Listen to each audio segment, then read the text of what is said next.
and welcome to my channel, Rutkowski.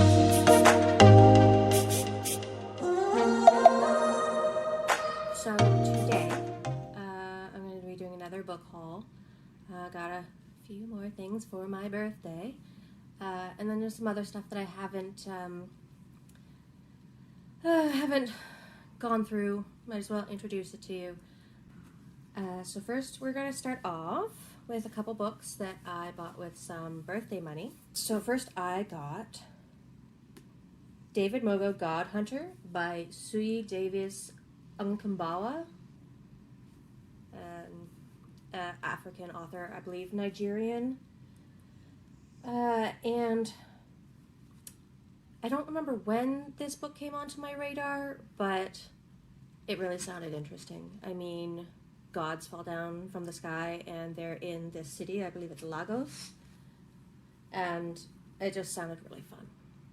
I mean, one of the reviewers on the back compares it to the Dresden Files, but why do you need to compare things to white people, right? I mean, it could be its own beautiful thing. I know very little about African mythologies and the gods, but you know, it has a pretty cover, and it sounded interesting.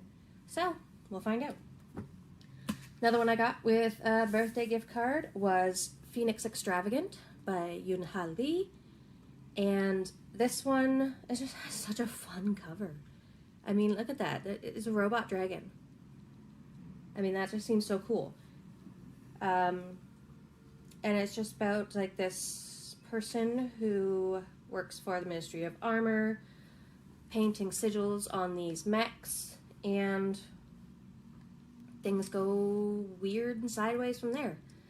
So yeah, this seems really cool. This is one that I haven't pulled out yet. Who knows when I'm going to get around to it, but it's just the title. Okay, so How Rorythorne Destroyed the Multiverse by Eason. Yes, Eason. Look at the fun, colorful font, the weird way that it is put together. It's almost like a maze puzzle. And just the title says it. Like, it just sounds so goofy. I mean, the 13th fairy said this: "I curse you, Rorythorne, to find no comfort in illusion or platitude, and to know truth when you hear it. No matter how well concealed by flattery, custom, or mendacity," which is how Rorythorne became the woman who destroyed the multiverse. It just sounds so fun. It just sounds fun. And it is physically my kind of hardback, because it's small. I don't personally have a problem with hardbacks, aside from the fact that they're usually huge.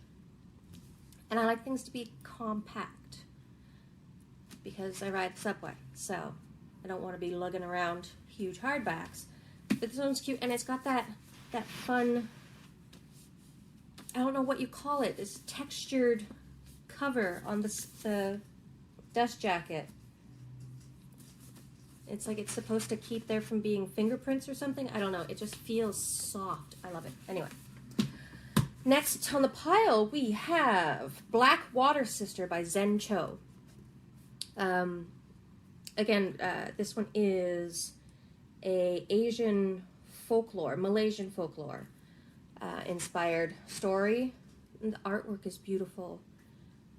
The title is intriguing, and I love fantasy, I love folklore, love learning about stuff that I didn't know about. So this one was definitely a pickup. This is a sequel. This is the Dragon Republic by R.F. Kuang? Kang? I should have looked that up. I have not read The Poppy War yet. I actually had a problem with my copy of The Poppy War. I had bought it, and it came in, and it had these really buggered up pages that they kind of, like, I guess 100 pages or so had just janked to the side like that, and so half the page text was missing. So I contacted HarperCollins, and they were kind enough to replace my copy of The Poppy War, so when I get around to reading it, I'll have a nice, clean, intact copy.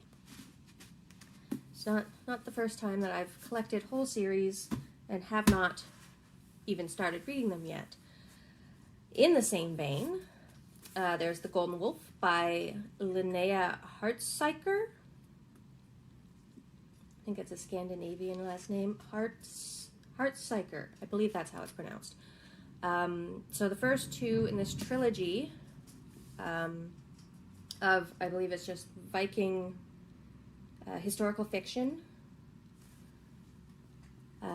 There's The Half-Drowned King and The Sea Queen, and the artwork on all of these is just gorgeous. The titles are, again, intriguing, on point on all of those. Sounded really cool.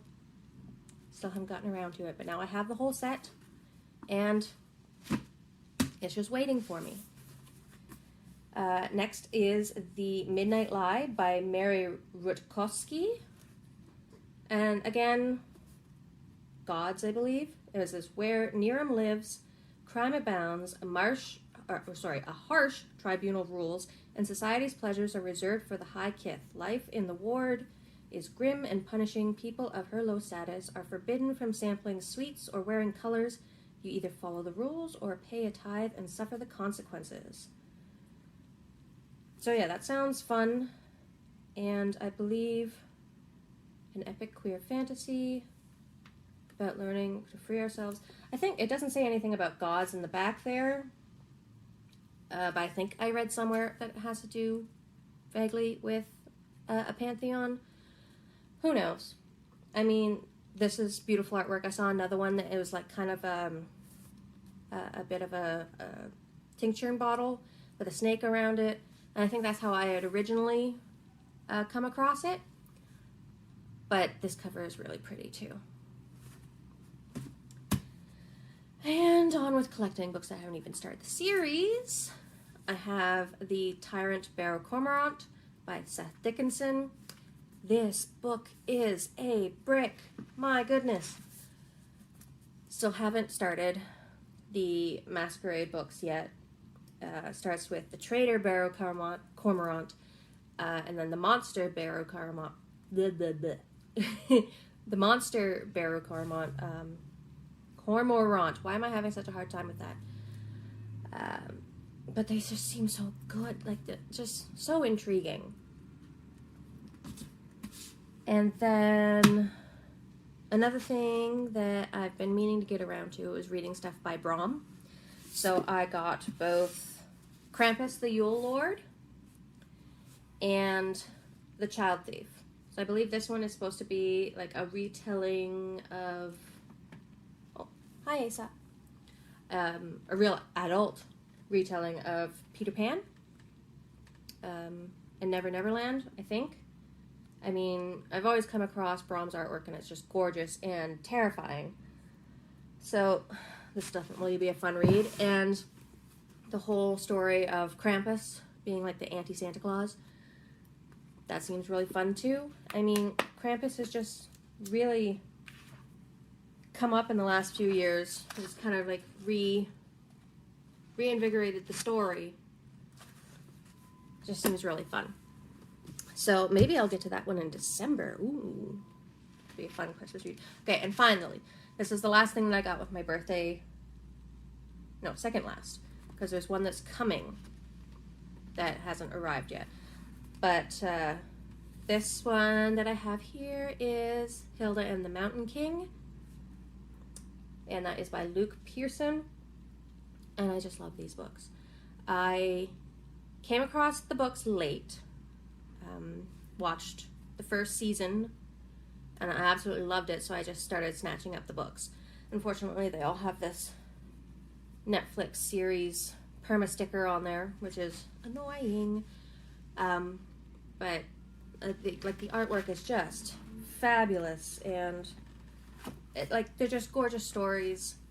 And who doesn't want a book about a grade school girl who fights monsters and goes on adventures and, has best friends who are both human and otherworldly. Just super cool. And they're mine. They're not my kids. I had to explain that to them. These are Mommy's comic books. And the last one that hasn't arrived yet is The First Sister. And I forgot who wrote that one. But I'm really excited about that one, too. A lot of queer fiction. And that would be my final birthday-esque book haul. So let me know in the comments what you think of some of the books that I got. Have you read any of them? What were your thoughts? And if you have any suggestions to books you think I would like based on these, just let me know. Drop me a line, and we'll see you in the next one. Thanks for coming by. Bye.